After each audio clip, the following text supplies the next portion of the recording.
Imagine standing in the heart of a battlefield, the thunder of cannon shaking the ground beneath your feet, smoke curling around the trenches like a ghostly fog. You can feel history breathing, as if the air itself remembers the cries of the past. This is not fiction.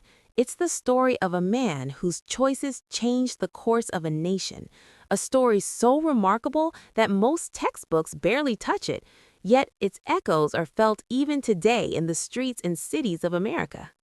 In the summer of 1863, as the United States was tearing itself apart in the most violent conflict it had ever known, a young Union officer named William "Will" McAlister found himself standing at the edge of a quiet Pennsylvania town. McAlister was not a hero by birth, nor was he destined for greatness, at least not by his own understanding. Born in a small farmhouse in western Pennsylvania in 1839, he had grown up working the land alongside his parents, learning the value of toil and the stubborn resilience of the human spirit. Yet the nation's call to arms had drawn him into something far larger than the simple rhythms of rural life. Will had joined the Union Army at the age of 20, swept along by a mixture of duty and youthful idealism. By July 1863, he had been promoted to lieutenant for his decisive leadership during skirmishes near Fredericksburg. But nothing could have prepared him for the day he arrived at Gettysburg. The town was eerily quiet that morning, a deceptive calm before the storm. Rows of houses stood with shuttered windows, their gardens trampled by troops, and the fields beyond seemed infinite, stretching out like a green ocean.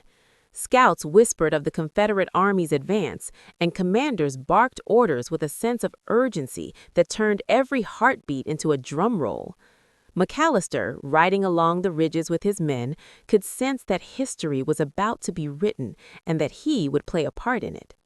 On July 2nd, the second day of the battle, McAlister's unit was ordered to hold a ridge near Little Round Top, a strategic hill that overlooked the Union's left flank. The Confederate Army was massing for an assault, and the hill was the keystone.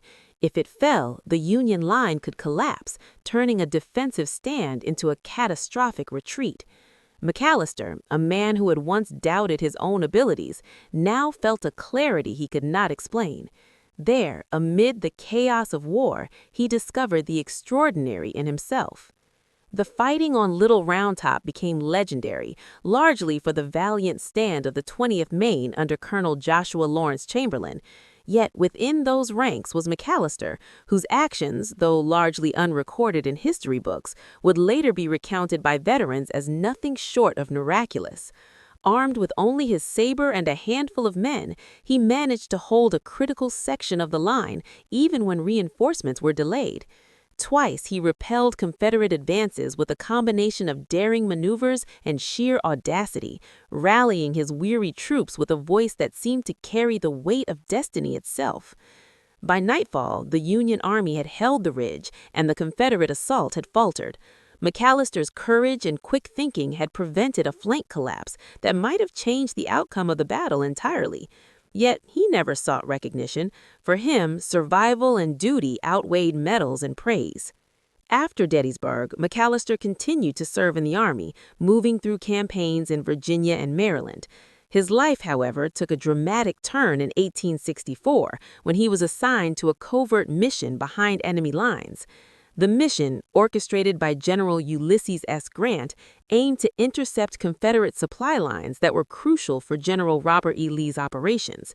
McAlister was chosen not for his rank, but for his intellect, resourcefulness, and unshakable resolve.